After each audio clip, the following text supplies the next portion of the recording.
welcome back to Corvette Nation. You know, a Corvette collection can be any size and any combination of color, body styles, and power plants.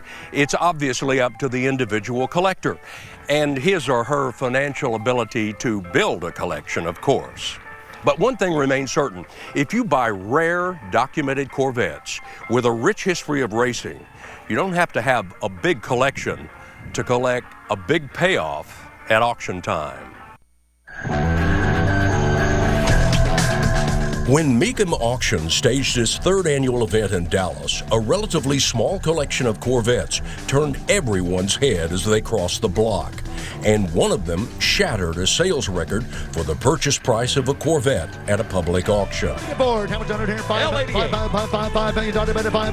The 10-car collection of Corpus Christie, Texas owner Buddy Herin was on view while awaiting a trip across the auction stage.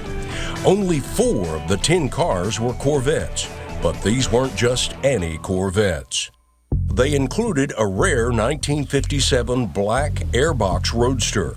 With a production run of only 43, these radio heater delete cars had heavy-duty everything: brakes, suspension, steering, and fuel injection.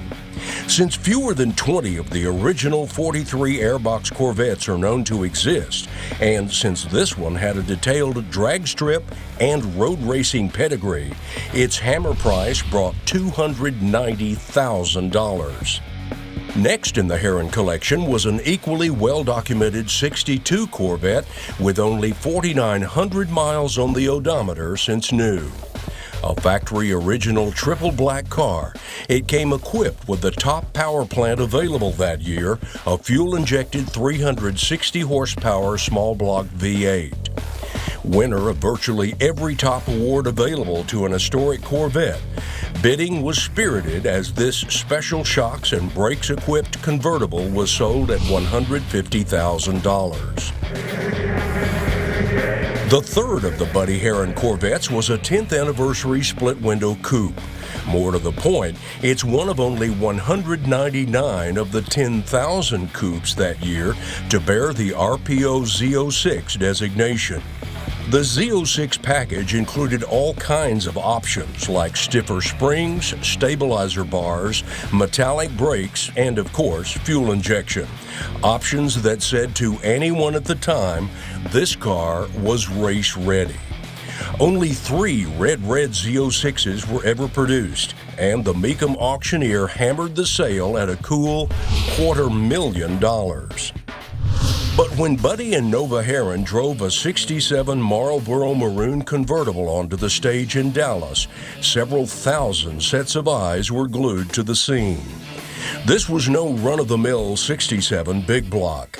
It was a legendary L88. One of 20 produced in that first year, it was quietly offered by GM to Corvette aficionados back then, who took the car straight to the racetrack after delivery and usually won.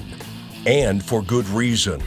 While the car's 427 cubic inch engine officially delivered 430 horsepower to the rear wheels, track jockeys soon discovered it actually dynoed at about 560 horsepower. $2,250,000 bid. Have a $2,250,000 bid. $2,250,000 bid. $2,500,000. The equipment, history, documentation, and honors this car brought to the auction stage read like an action suspense novel. But the real suspense came during the final frantic moments before the auctioneer declared it sold. Third and final call. Ladies and gentlemen, Texas, make some noise. Sold. $3,200,000 bidder. Sold. $3,200,000. Sold. With a $3.2 million hammer price and an additional $250,000 in buyer's premiums, it's obvious the bar has been raised very high for future L88 sales. But it may be some comfort to know for collectors in Texas that the buyer of that record-breaking 67 L88 is from Dallas, so the car likely will remain in the state. Stay with us now. Corvette Nation continues in just a moment.